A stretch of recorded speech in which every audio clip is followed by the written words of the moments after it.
Hey there.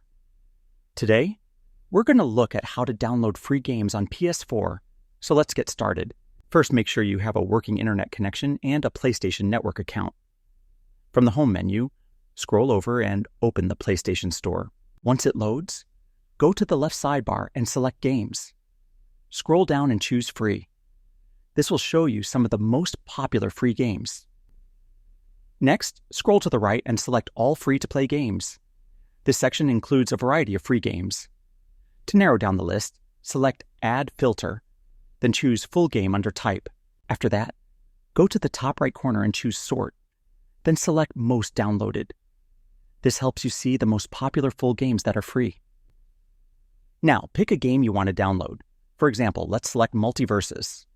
This takes you to the download page. Once the download option appears, select it.